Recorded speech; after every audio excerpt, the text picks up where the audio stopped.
Hi, good afternoon, everyone. So happy you can join us here today for our alumni panel, Virtual Networking for Career Growth. Before we start today's session and introduce our alumni panelists, I want to begin by offering York's land acknowledgement. Although we aren't all in the same location, we recognize that many Indigenous nations have longstanding relationships with the territories upon which York University campuses are located that precede the establishment of York University. York acknowledges its presence on the traditional territory of many Indigenous nations. The area known as Takaranto has been caretaken by the Anishinaabe Nation, the Haudenosaunee Confederacy, and the Huron-Wendat. It is now home to many First Nations, Inuit, and Métis communities. We acknowledge the current treaty holders, the Mississaugas of the Credit First Nation. This territory is subject to the Dish with One Spoon Wampum Belt Covenant, an agreement to peacefully share and care for the Great Lakes region. I'd want to extend a warm welcome to everyone that has taken the time out of their day to be with us for this special panel session that's a part of our GRADitude series. GRADitude provides recent graduates with the opportunity to learn alongside and connect with fellow alumni. An especially warm welcome to our recent grads.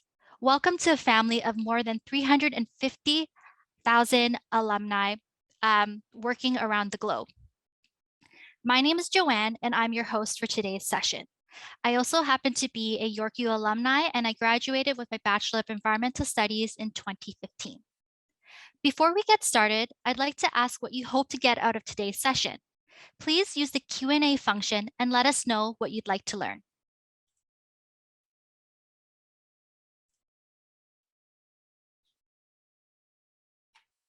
Just going to pause it for a moment to see some of your input.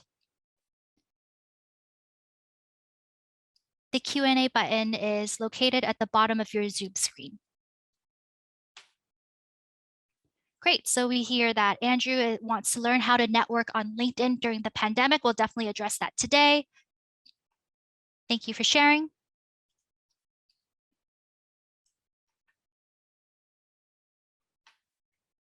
Give it a couple more minutes for folks to enter input. Yeah, so we have information about sharing about their degrees. And learning how to stay in contact with connections made a while ago. Great. The panelists will definitely be addressing a few of your inputs today. So I'm going to move forward to introduce our alumni panelists that have joined us today. Now I'd like to invite them to turn on your cameras and to join me on the virtual stage. So what I'll be doing now is I'll be introducing each of our panelists, and they could self-introduce and say a few words about themselves, including the program that they took at York and also when they graduated. So I'd like to welcome Amir Arcelon Rahimian. Hi, everyone. Amir Arcelon here. I graduated with a Bachelor of Science from the Kinesiology and Health Science program at York University back in June 2021.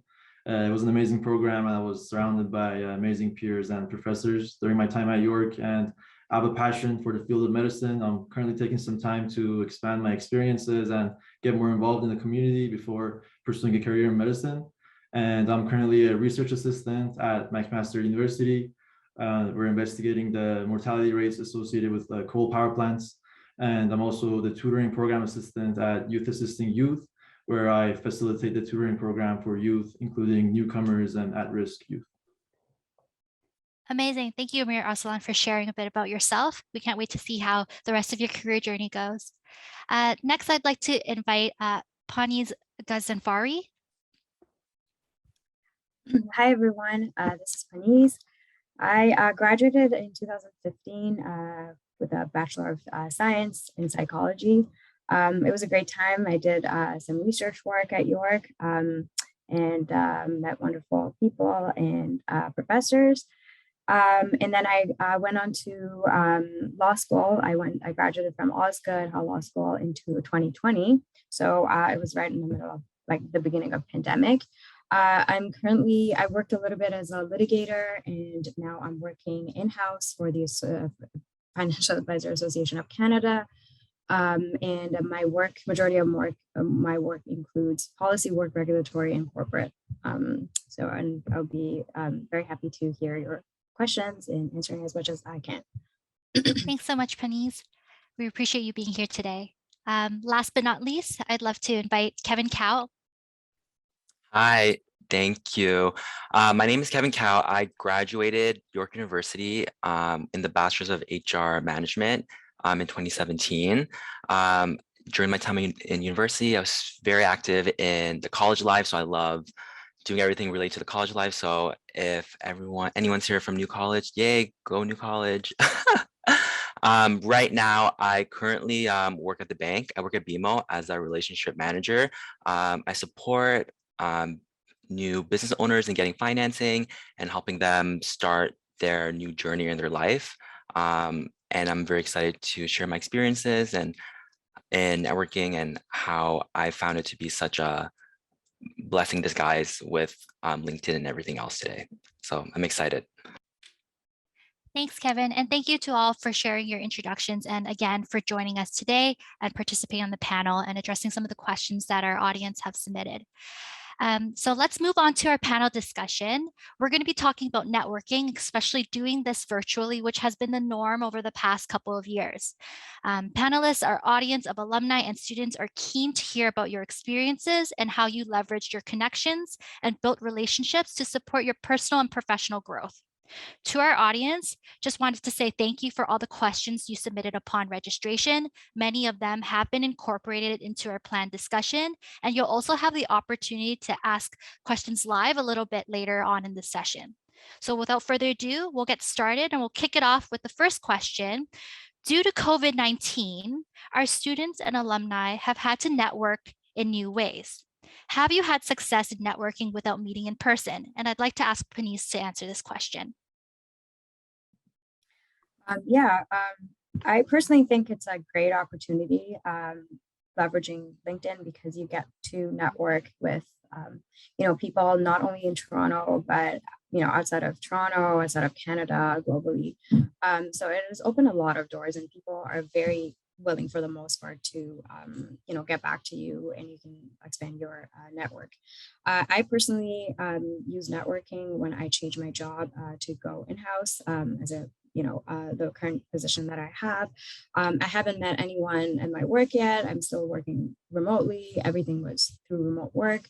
And I continue doing that. So one of the things I do when I go on LinkedIn, I search the job title that I'm interested, or I look at people's profiles to see like what their career path has been. And so for example, the way I found my current position, I didn't know even like this was a kind of a career path I wanted to take, but I connected with a girl who was working at my current company, and we spoke, and she gave me a lot of feedback and like how she likes it, and then she connected me with other people at the company. So first of all, I got a good sense of like how the company is, if I like it or not, and also she introduced me to the point person for me to submit an application. So I think it's a great opportunity, and I think you should all take advantage of this time and look at the bright side of it. Thank you for sharing. I love how that you shared a little bit about your informational interviews and how you looked up at job titles and then asked them about their career and their story. That's amazing. Amir Arcelon, would you like to share a little bit about your experience with this? Yes, for sure. So yeah, to add to what Paniz said, when I graduated, I realized that probably it's much harder to meet new people in person and to form newer connections in person, since a lot of places were closed or were not working at full capacity. So I thought about it a little bit, and I realized that probably one of the best places that I could start to look for opportunities and to expand my network through was to start looking within my existing network. So I started thinking about, professors, my classmates, previous places I worked at or volunteered at, or people I've met through volunteering or working. And so just to give a personal story, when I was during my undergrad, I actually volunteered, and I was shadowing for the cardiology team at the two hospitals in Hamilton, Ontario. And so once I graduated, I actually reached out to them and I asked them if they have any research opportunities available for me to get involved, or if they're not currently working on any research, if they would be able to kindly recommend me to a colleague of theirs, for example, for me to get involved. And so they responded to me that they're not currently working on any research projects, but they'll be more than happy to connect me with one of their colleagues who's about to launch a research project soon. And so yeah, they connected me with their colleague. The colleague set up an interview with me and asked for my CV and my transcript, and the interview went very well, and I got the research assistant position. And so yeah, like feel free to reach out to the people you already know, especially during these times when it's harder to form new connections when you're not really meeting people in person. And yeah, just reach out to people on LinkedIn or just anyone else that you've interacted with. And if someone has had a positive interaction with you, and they could vouch for you or recommend you or refer you to someone else, and that could be a great place to start at. And another great way of forming new connections, in my opinion, is through volunteering. So volunteering is a great way to network while also doing some good and giving back to the community, while at the same time enhancing your skills. So when I joined Youth Assisting Youth, which is where I'm currently actually working at, I actually started off as a volunteer first. And throughout my volunteering, I developed great connections with some of the staff, such as the volunteering recruitment coordinator, the case coordinator, and so on. And I also got to know a little bit more about the organization. And when I saw a job opening at the organization, I applied and mentioned in my cover letter that I've had the pleasure of working with person X, Y, and Z. And I told him, yeah, like I'm a volunteer with you guys. I've been volunteering for the past couple of months. And the hiring manager actually told me that she asked those staff that I mentioned in my cover letter, and they all said great things about me, which of course helped my application for the job opening. So just to illustrate my point is that why not start off as a volunteer first and work your way up within the company or organization, and while you do that, you develop stronger connections and build your skills, which could ultimately help you land the job. Thanks for sharing. It's great that you talked a little bit about how you leveraged your networks and grew your own network from there by asking them for making connections. And I really love that you shared, really tangible experience in terms of, how you connected with them, letting them know this is how I found out about you and pieces like that. The next question that we'll move forward with was, and this is addressed to Kevin, do you feel that you have a personal brand online? What does this brand look like to you? What platforms do you use, and how did you build it? Yes, thank you, Joanne. So, when I first started on LinkedIn, I thought my personal brand would be just to, be a good candidate to find a job, because we all want to find a job. But as I got into my career, so I'm speaking about a perspective of in my current job, I'm here to look for new customers. I'm here to look for new center of influences just to impact my job. So currently, my online brand that I created for myself is just to spread awareness of business tips and business news to entrepreneurs.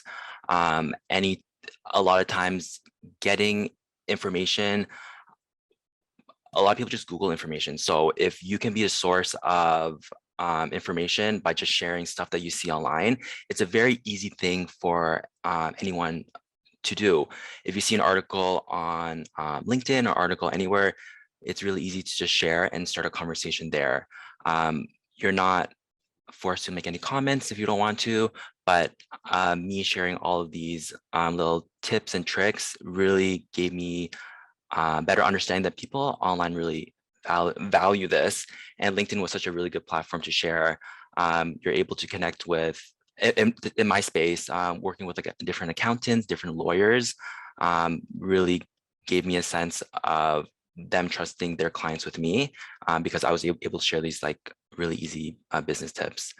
So my personal brand right now is just sharing business tips, how to be a successful entrepreneur, and LinkedIn is the greatest platform, and the easiest way for anyone to start is just any content you see, just share it. And if you start getting likes or getting any feedback, you can respond to them as well, because LinkedIn has an algorithm where the more you interact with the platform, the more your items are shared on other people's feed. Great, that's awesome. And I find that one of the things too is just editing the tagline that you have to talk about your branding is also a really good tool. But it's great that you shared a little bit about creating your own content and also leveraging what currently is existing out there within your own network too. Thank you. So the next question is for audience members who use LinkedIn. Do you have any suggestions on how to leverage your network to find opportunities? So Amir Arcelon, you talked a little bit about this before, but would you like to elaborate further on this question? Yes, for sure. Yeah, it's a very great question, actually. And I believe that LinkedIn is a great platform for exchanging ideas. Feel free to reach out to people, who share the same interests as you, or people who are where you want to be at, or people you look up to, or your peers, and so on, and ask them about their experiences. Ask them if their companies or organizations are hiring or are looking for volunteers, and even ask them about their past experiences. And another tip I could give you guys is that feel free to go on the LinkedIn pages of the people in your network and see what they're up to. See what organizations or companies they are or were a part of. And as an example, I found out about Youth Assisting Youth, which is what I'm currently working at, when I was looking over a very good friend of mine's LinkedIn page. And I noticed that he was a volunteer youth mentor for the organization. And at the time, I was actually looking for a volunteer opportunity that would allow me to mentor and create positive impact. So right away, I messaged my friend and I asked him, hey, I've been looking for a volunteering experience that involves mentorship and giving back to the community. Do you mind telling me a little bit about this experience? And he told me all these great things about the experience and the organization. And he told me it was such a rewarding experience for him. And I should definitely, look into join the organization. So right away, I go on the website and I apply to become a volunteer mentor. And my friend was kind enough. He told me to, when I'm in my application, because they ask you how did you find out about us? He's like, you could just put in my name, because he was already a mentor with them for 3 years, so they already knew him pretty well. So that also helped as well. And what's interesting is that after a few months of volunteering with them, I noticed that job opening and I apply and I get the job, which I talked about in the previous, when I was answering the previous question. And so, yeah, it's like a whole ripple effect, right? So all the way from just looking over my friend's LinkedIn page and reaching out to him, I ended up becoming a volunteer for the organization. And through my volunteering, I made great connections with some of the staff, which then allowed me to actually get hired at the organization. So yeah, so feel free to reach out to the people in your network and ask them about their experiences, and don't hesitate, don't be shy. I wanted actually to jump in and add something to what please. Your question. I think a lot of people, obviously it's a very good way to leverage the network you have, but it's also important to keep in mind that you might want to pivot in your career. You might want to move to another city. You might not know anyone in those, companies you're interested in working at. So I think it's also important to utilizing LinkedIn to network with people you don't know. Absolutely, you have no connection, 3+ degree of separation from that person. And I want to mention that it's not super easy. It's not a rosy picture. Obviously, if you reach out to your own LinkedIn network, they get back to you because probably they've seen you before, you've worked with them before. But what if you're reaching out to, and you're moving to a new city or new industry and you don't know anyone? And personally, I think it's also a number game. The more cold email you send, the more chances you have of someone getting back to you, because probably one person would feel yeah, I want to get back to this person, or oh, I was in that position, I want to get back to this person. So if you send 20 emails and you don't hear back, and this is, again, you're reaching out to people you don't know at all, and no one has connect you with that person, don't get discouraged. Eventually you're going to hear back from one person, and it sometimes takes only one right connection to take you wherever you want to get to. So that person can connect you with the right person, and then that will kind of you can take it from there. But yeah, it's all about perseverance, like anything else in life, I think. Thanks. I think it's so important that you brought that up. And I think it's really important, even though we have the ability to leverage our connections, there are times where we want to reach out to new people as well. So it's really important that you brought that up. And one thing that I wanted to share in terms of my experience, and I'm sure some of you might have already been using, is on LinkedIn, you can actually go to, I found a really good tool. You can go to the York University school page on LinkedIn, and then you can hit the alumni tab. And then you can actually filter through York's alumni that are on LinkedIn, and you can filter it by title, whether it's a job title, a field that you're interested in, a keyword, or a company or a city. There's a bunch of different options for you to search new alumni that aren't in your own personal circles.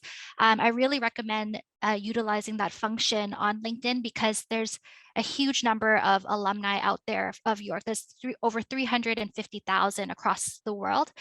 So for example, as Paniz was mentioning, let's say I'm moving to New York and I want to, make a connection with someone's new. I might notice that, John Smith is in New York. We have that similar sort of experience where we were both York students. Let's say, for example, he was a couple years older than me. I can be like, hey, I recognize, your name. You went to York. I'm a part of New College. I see that you're a part of founders, let's say, and then sort of start the conversation from there to make that personal connection.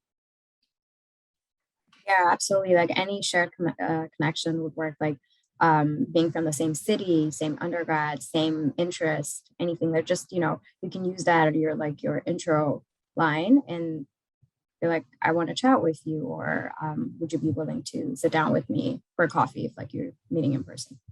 I love that. And the other piece that I wanted to share as well was, if you're sending out these emails and you don't hear back, don't get discouraged. It's more so, they might have other commitments, they're busy, they might get back to you later down the road. It's important that you try and you reach out, because if you never did, you would never know if they would even see your email, right? So yeah. Let's move on to the next question. And actually this is for Paniz. What tips do you have for reaching out to a hiring manager or a contact that you found online? Would you be able to share a little bit about that? Sure. I mean, we mentioned some of the points. Obviously, sometimes, hiring managers or even the CEO or VP, whoever you're reaching out, they might not have time to get back to you. So don't take it personally. But sometimes, people at peers at your level, even they may be able to refer your name, and then, they will get back to you. But I think one of the most important thing is that you show that you're interested, perseverance. Surprisingly, not everyone do this. Like you think that because there are, 40 people right now in this seminar, a webinar, everyone is doing this. They don't. It's not like you get these emails all the time. What I would do is I would look it up, the persons that I want to reach out, and I'll introduce myself and be like, either I want to get to know you. One of the lines I use is that I'm interested in your career path. Are you willing to have a chat with me? It doesn't show that you're desperate for a job or you need a job. It's just you're making a connection. That's it. Leave it at that. And you are also bringing something to that conversation, right? They might be interested in knowing what you've done. And then maybe at that point, when you get to see them, they will mention that they have a position, or you'd be like, I'm really interested in working here. What can I do? Maybe sometimes the timeline doesn't work, but down the road, it works out for you. I think one of the most important thing is that you should not look at any connection you make just for the short-term goal. It's a long-term goal. It's like investing in yourself for 5 years or 10 years down the road, really. And would you have recommendations on sort of the time frame you would ask a hiring manager for, or do you contact to meet, whether virtual or over coffee? Is there a particular time frame that works?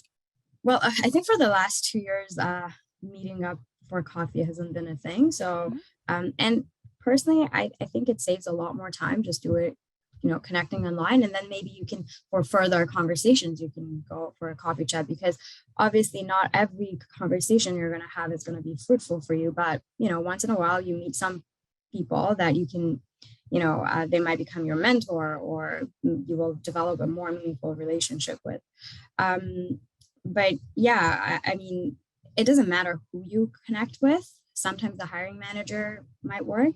Sometimes, usually if like they're hiring, you know, sometimes they write on their LinkedIn, we're hiring. Well, obviously they're looking to hire. So that's the higher chance they'll get back to you because that's their job. Sometimes it's just like, you know, the VP or CEO or, you know, a higher up, and they may not have the time to get back to every single candidate they get emails to. So maybe a point person like HR person might be better. Sometimes a colleague, same peer level, that might work too. Awesome. Thank you so much. All right, let's move on to the next question. And this is for Kevin. So I believe you had success in advancing your career during the pandemic. Can you share a little bit about what that process was like and any learnings that the audience may benefit from hearing? Yeah, of course.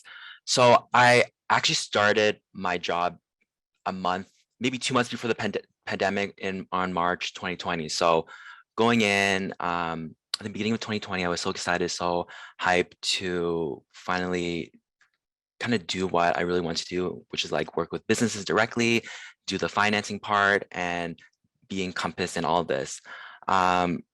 So once the pandemic hit, I was like, wow, my opportunities to network with different people in person it's like the bread and butter of the industry that I'm in. I have to find a different way to look at capitalizing on like getting new customers and making like a brand for myself. So when I talk about this question, is about how I advanced my career internally at BMO at the bank. I wanted to work with certain type of demographics. So I wanted to work with a lot of more healthcare professionals. And I started by, you know, naming myself like a healthcare specialist on LinkedIn, but did I know anything? I didn't know anything because I'm here to learn. We're also eager to learn. But if you put that face of like that, you like as your specialist, that people trust and believe you. So I put this image that I was a specialist. But as I continued to work on like more healthcare deals, I did become a specialist because I knew what the people were talking about. So you can say I kind of faked, pretended, but we're all eager, we all have knowledge. It's about when you no, I remember when I first saw like my first healthcare client, like I admitted like I'm still learning, but I'm so eager to help you out because at the end of the day, we all respect one another and we all want to see each other be successful. So internally, I started just reblogging, like sharing like healthcare tips, meeting with like healthcare like accountants and lawyers, just to like spread the awareness. Like I'm here to assist these professionals. One thing I want to share is that on LinkedIn, we do see a lot of people share their successes a lot, and we shouldn't really be comparing ourselves or holding ourselves to the same degree as someone else, because at the end of the day, you're here to be good to yourself.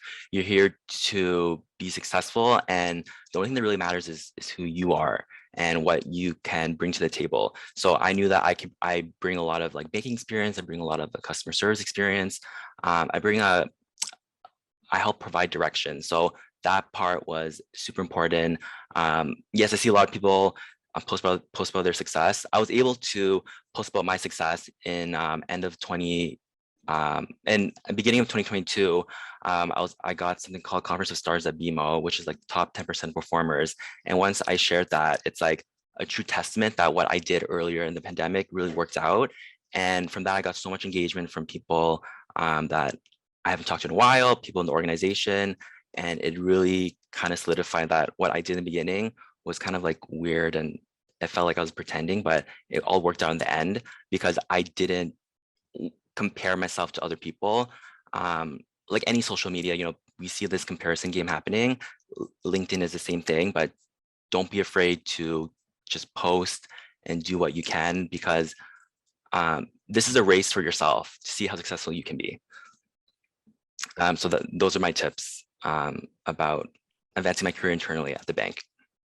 Thanks for sharing. I really loved how you talked a little bit about it's not just only showing about your success, it's also showing about your opportunities for growth and learning as well, because I think that creates really real connections between you and your network, right? Not everything is always you know, positive, but even if you have a challenge where you are still learning or you're participating in a workshop or whatever, it's a lesson that you're taking, just sharing that will allow other people to grow as well. And I think you really demonstrated that, when you were sharing a little bit about your journey of becoming a health specialist.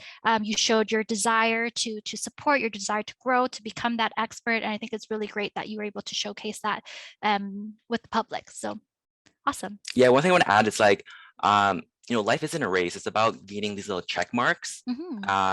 So once you gain all these little check marks, like you feel like you become more successful. So it's a slow, steady race. Just think about it like that. Thanks. That's awesome. All right. So the last question for our panelists is for grads who are not actively looking for a job, does networking still matter? And I'll go to Amir Arcelon for this.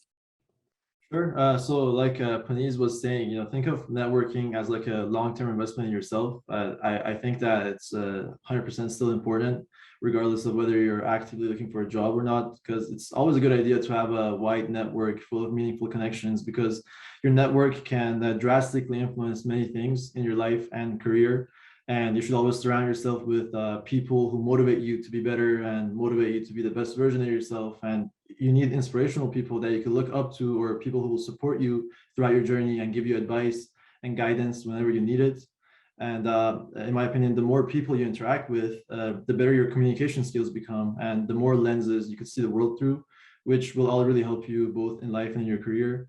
And also, the more people you communicate with, the more opportunities you will have to exchange ideas, and the more doors for future opportunities will open up to you. And so, yeah, think of your network as your support group. It's where you go to get motivation, ask for advice and guidance, ask for feedback, exchange ideas, socialize, and so many other things. And I actually recommend this book. It's called The Happiness Advantage by Sean Achor, a phenomenal author, by the way. And the book talks about how a happy and a positive mindset actually fuels both success in your life and success in your career. And there's actually a whole chapter dedicated to social investment, which explains how like the people in your network and the people in your circle, excuse me, and your social connections are one of the greatest assets that you have, which contributes significantly to your success and your happiness, both in life and your career. So I encourage everyone to read that. And one last thing that I want to mention is that you might not be actively looking for a job right now, but there will come a time where you will be searching, and that is when your network could really help you out, because you can't always just rely on your resume and application, because there will be job positions that you will apply to where there are like hundreds of other applicants applying just like you. And obviously, if you happen to have connections with some individuals within the companies or organizations and they recommend you and they speak highly of you, you really increase your chances of getting the position. So yeah. Amazing. And Paniz, I see you nodding. Did you want to add a little bit to that as well? Sure. Yeah. Exactly. I echo what Amirarsalan said. I think it's really important to build that network, and practice makes it perfect. The more you do right now, and especially if you're not looking for a job, it's a very low cost investment, because you're not losing anything. Even if like someone doesn't get back to you, so what? They don't get back to you. But if the more you do it, the easier it will become for you. So when the time comes and you need to, you're looking for a job or anything, it would be just so easy for you to either do it again because you've done it before, or just tap onto the network that you've already built. So yeah, I personally right now I keep doing that. And especially like in different markets, not just Toronto. Right now, I usually try to, network with people in the States or in the UK, the market that I think they're doing interesting things, or, just like it will expand your horizon to see like what opportunities are there. 5 years down the road, you might be really interested in doing something that, the other person in your network has been doing. So yeah, definitely do it. Make it a practice, a habit. That's awesome. And I just want to take a moment to share a little bit really quickly that you can also network in other avenues beyond messaging as well. For me, I was able to, so one thing that I did was I reached out to a contact that I used to volunteer for a recommendation on LinkedIn. And during that ask, I was informed that a position was open within their team. So that really opened up the opportunity for me to apply. So definitely look into exploring LinkedIn recommendations as well, because I wouldn't be here if that didn't take place. So it was really great to be able to leverage, opportunities and connections that you've made through a variety of experiences beyond just work and school as well. All right, so let's move forward to our Q&A with our audience. So thank you, Amir Arcelon, Paniz, and Kevin for your insightful responses for our questions for the panel. We're going to move into the Q&A now. So what I'm going to do is I'm going to invite all of our audience members to submit your questions for our panelists through the Q&A function at the bottom of your screen. I'm going to kick us off with one question that came in a little bit earlier. First question to start off with is, when do you know it's time to have a career change or leave an organization to better your career progression? Is there anyone that would like to speak about this? I can touch base on this one, Joanne. So I would think about, what are you learning right now in the organization you're in, and can you see yourself? The question should be, do you want to stay comfortable doing the job, or do you want to be uncomfortable and have the opportunity to learn more? So I think a lot of us use fear, whether it's changing jobs or doing anything, and we should just put fear aside. For me personally, I know that I've honed a lot of skills where I am today, and if I were to look at another organization, I would provide a lot of valuable knowledge, skills, and abilities for anywhere I go. And the great thing is that usually when you move to another organization, you get a big pay boost, which is very, tempting, because who doesn't want more money? Awesome. Paniz? Just want to add to what Kevin said. Of course, pay is a huge factor, but also sometimes you find yourself you're stagnant, or there's not a lot of room for growth in wherever you're working. So that might be another trigger for you to look for other positions. Sometimes you want to pivot into another industry, and sometimes you just don't like the environment that you're working. So it's just a combination of these factors, I think. Thank you. So let's move on to the next question that's coming in from the chat. How was your degree useful in setting you up for your career path, your current career path? Yeah, I could speak about that a little bit. So yeah, I studied kinesiology and health sciences at York University, and obviously the research I'm involved with right now, it involves a lot of the courses that I took during my time at York actually refer to the notes. For example, when doing data analysis and stuff like that, and writing the method section, for example, of a publication. So it was helpful. And yeah, even for my other job at Youth Assisting Youth, some of the stuff I learned in my courses, that definitely they help me a lot with my current positions.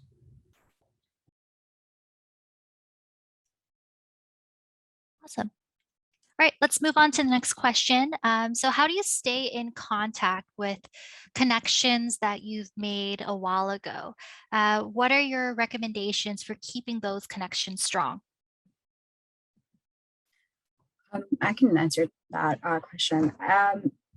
Obviously it's going to be very time consuming if you're going to keep in touch with every single network you have in LinkedIn. That's just impossible. But I think once in a while you come across people that you see potential for yourself down the road, that you can use this relationship and take it to a different level. Sometimes I've come across a lot of people that turn out to be my mentors. Obviously after just one conversation that wouldn't happen, but you need to keep in touch with those people. One of the things I use is that when I see that, okay, this is a person that potentially I can develop a more meaningful connection with, I message them once a year or like every 6 months for New Year, or maybe sometimes when I have a job update, I'll be like, thank you so much for connecting me with so-and-so, or I've been working in this position. It's been great. How are you doing? Just keep it very simple, unless you want to obviously go on a coffee chat, or sometimes like they would take you to other, restaurants or something. Like this happens too if you have a mentor, or like that the connection turns out to be a mentorship one. But for the most part, I think just saying hi once in a while, that suffices. You don't have to do anything, exhausting for yourself. Just keep the connection, the same as I guess you keep in touch with some of your friends, or sometimes even liking their post, whatever they post, or writing a comment still shows that you're in their network, you're still, there. So yeah.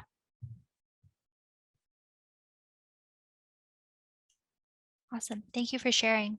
So our next question that's coming in from the chat are, what other websites or resources besides LinkedIn would you recommend for networking?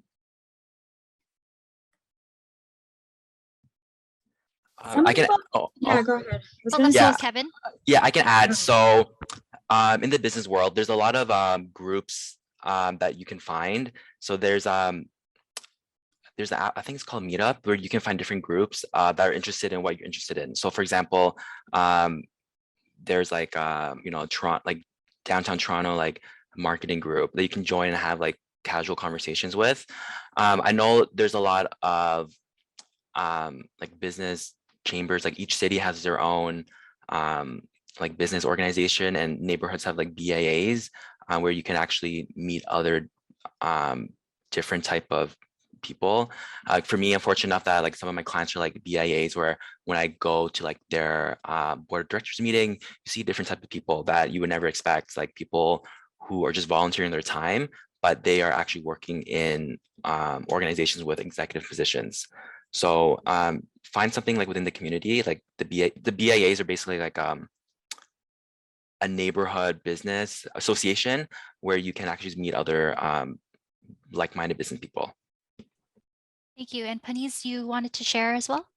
Yeah, I mean, I haven't done that much because some of these you might need to go in person, but a lot of events, startup events or entrepreneurs events, there are plenty of them. I'm not sure about the website per se. These are, I mean, right now most of them are held virtually, but for the most part, you might have to go. But Meetup, for example, would be another thing. You can use Twitter. Some people, they use it as well. I don't personally use it that much, but I know some people have had a lot of success with that too.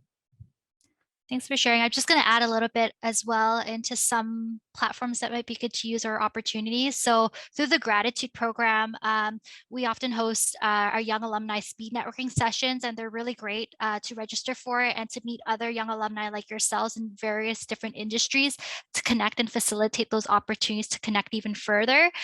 We just had one last week, but if you check out the GRADitude page on the York U Alumni and Friends website, you'll be able to find information about upcoming sessions. I highly recommend attending those.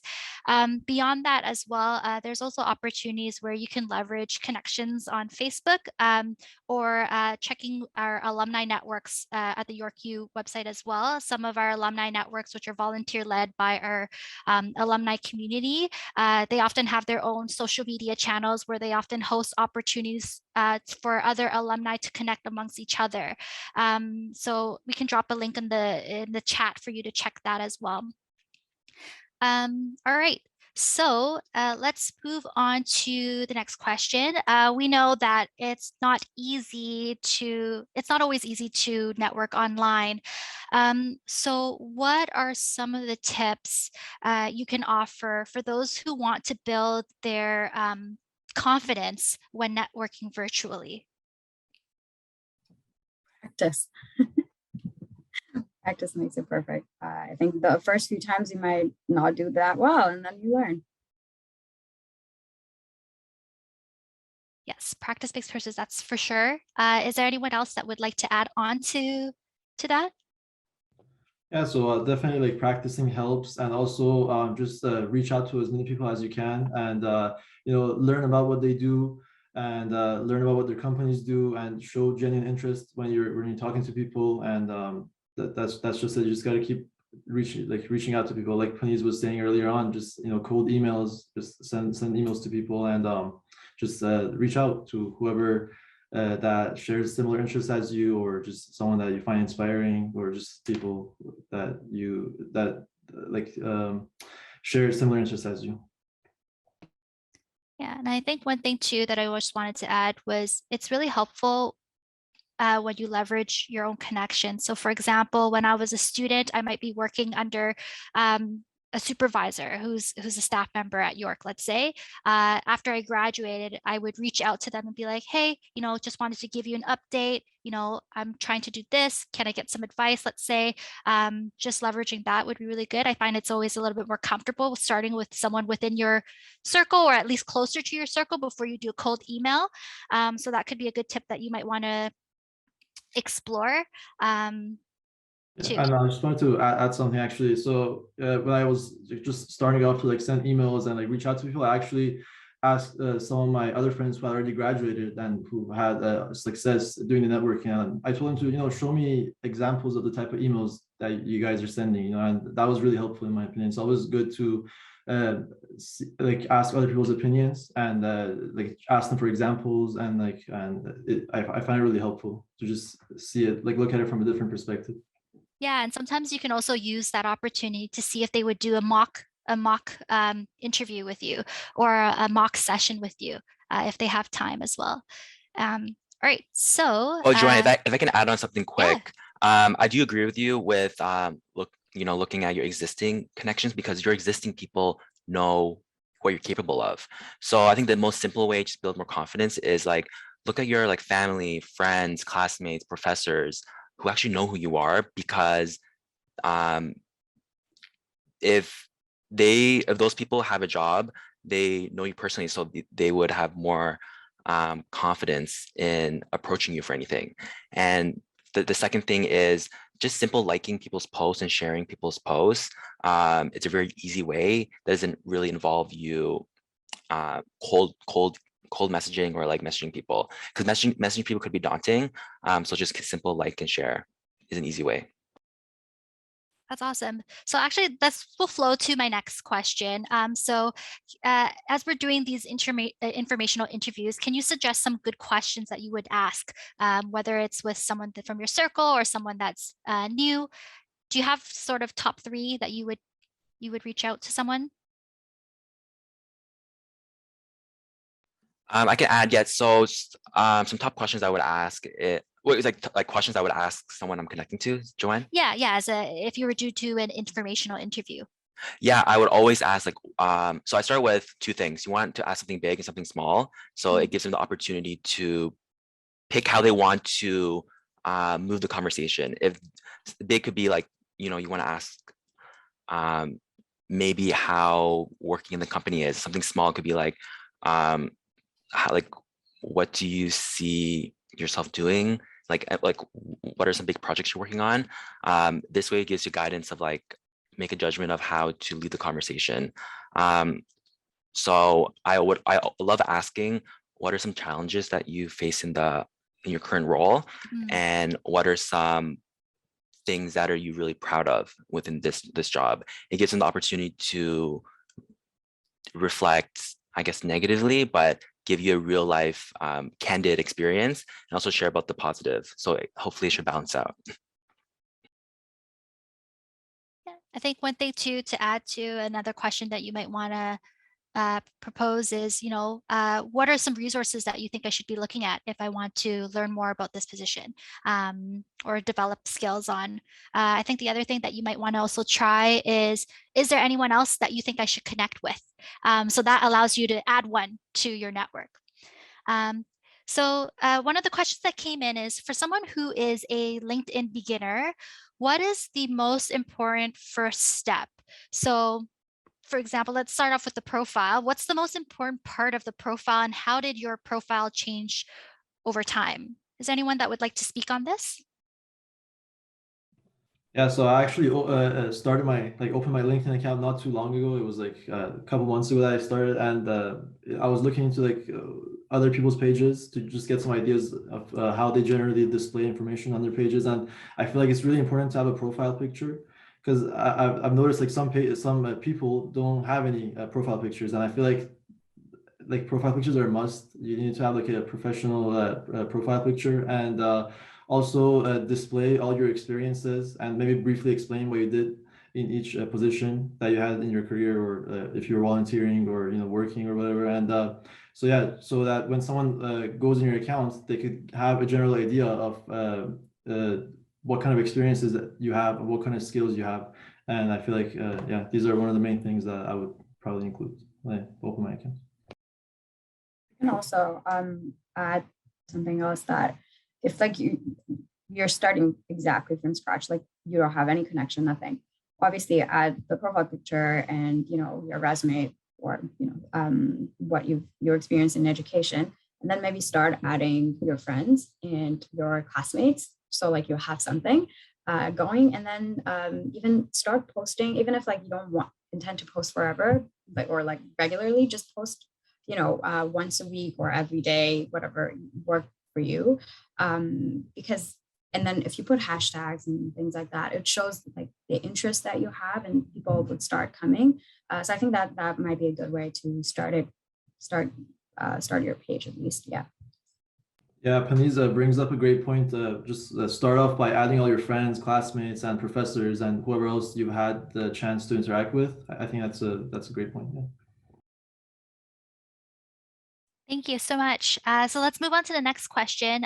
For those that move to a new country or move to a new city, do you have any tips on what's the best way to rebuild your network from scratch? I talked about it specifically earlier. Just again, same thing as like you were doing it here, except this time you might have some connections with those people. What I would do is, like, if you're interested in like specific role, go on LinkedIn, type the job title, and then filter it either by the city or the university. So if you're going to another city or another country, don't restrict yourself to only York alumni. Now you have a broader network. You can use anyone from Toronto or anyone from Ontario, anyone from Canada. People will be very willing to share their experience with you. Sometimes, like, a lot of people might have lived in Canada briefly, or like they've done their undergrad here or like high school here. And then if not, again, if it's a cold call or a cold email, just email them and be like, I'm interested in what you're doing. Try to find same interest in technology, entrepreneurship, whatever that may be for you. Thank you. So one of the questions that came in was for Kevin. So is there a good way to build skills and network for beginners in the banking industry? Can you talk a little bit about that? Yeah, I can give actually some practical things that I did. So on LinkedIn, a lot of people would post. So my job's a sales job. So a lot of people would post, grand opening for, let's say, a restaurant, grand opening for, a new pharmacy. I go and see who liked those likes, and I would see if I can connect with them. And then I would send them a message, be like, oh, congratulations on financing your 100th store.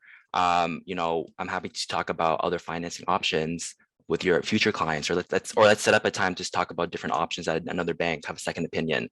So this way I'm messaging with a purpose, because they are always connecting their clients with like people at the bank. So I'm giving them another option to connect with me if they want to, but I'm also acknowledging that, oh, it is your 100th store, congratulations. So the great thing with LinkedIn, you can see who likes what, and usually people who like things from these posts are making big impacts in the organizations.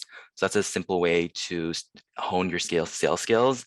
And then once you actually have the conversation on the phone, you're able to speak about your value proposition, what you can bring to the table, and listen to different projects that they have and see if you can relate to them and offer your skills and services.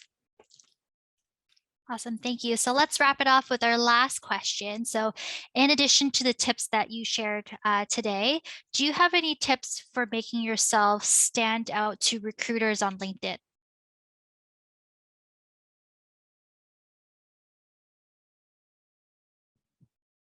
Paniz? I think, you know, regardless of what industry or what career you're in, whether medicine, law, or sales, you're still at the bottom of it. You're still selling. You're selling yourself. You're branding yourself. So it's really important to make sure that you have that. And, you know, we say fake it till you make it. It's actually true. It's just you're putting the best foot forward. You're showing the best version of yourself. And I think showing interest, knowing about the company or the role that you're applying to, that sets you apart. A lot of people don't make that effort to know, you know, if like you, for example, if like you're interviewing with a company and like you've already spoken with like 4 people in that team because of your networking, they'll be like, oh, this person is really interested and is very enthusiastic and they really want to work here. So that can set you apart.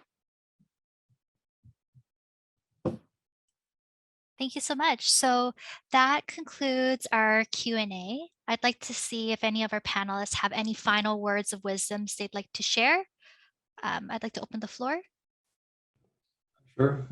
Yeah. So just some final words. You know, when networking, looking for opportunities, just be patient and make sure you take care of yourself too. And remember, the more connections within your network, the more potential opportunities you'll have.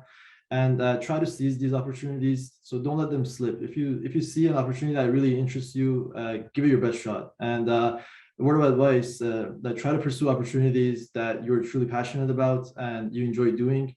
This increases your happiness and your motivation, which will also increase your performance, which will impact also your the network by strengthening it and expanding your network and making stronger connections. And also, it's important, like I said before, that in your network you have role models or people you look up to and people you can get advice from. These are people who have gone through what you might be going through right now, and it's always, in my opinion, helpful to also see other people's opinion who have been through what you went through. And also, don't be discouraged when things don't go as planned. It's all about learning and improving along the way. Remember, it's not a race; it's a marathon, as Kevin was saying before. And you know, try to enjoy the process. Patience and dedication will get you where you want to be. I know for a fact that I have a long journey ahead of me, and you know, I'm very early on in my career myself. So I know for sure there are going to be times where things aren't going to go my way, and there's going to be surprises along the way. And I'm mentally prepared for these obstacles. And I like to look at these obstacles as opportunities to reflect and grow into a better version of myself. And yeah, so sorry, my final words of wisdom sounded like final paragraphs of wisdom. But yeah, and also feel free to connect with me on LinkedIn and reach out to me if you guys have any questions or need book recommendations, or if there's anything else I could help out with, or you just want to connect and chat. My doors are always open. Thank you. Thank you so much. So a very, very special thank you to Amir Arcelon, Paniz, and Kevin for joining us as our panel and sharing these amazing tips, tangible tips for our attendees today. This concludes our event, so I'd like to ask you to please turn off your cameras and microphones. As Amir Arcelon mentioned, if you are interested in reaching out on LinkedIn, feel free to send a connection, but indicate that you attended today's session and are interested to learn more. I think that would be a good start. So we'd love to hear from you. So as this marks the end of our session today, I want to thank each and every one of you today for joining us, and I hope you enjoyed hearing from our panelists. We are so looking forward to seeing you at more of our GRADitude sessions coming up in May. And we are posting the link now to our YorkU Alumni YouTube channel.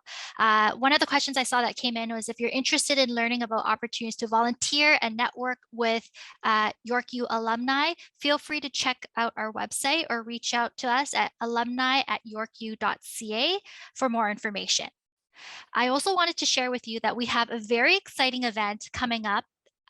So this is in response to the enactment of the Emergency Powers Act for the Ottawa protests and border blockades. We added a session to our Scholars Hub schedule titled Law in the Time of COVID, Pandemics, Protests, and Emergencies, featuring Osgoode Hall's Law School's Professor Alan Hutchinson.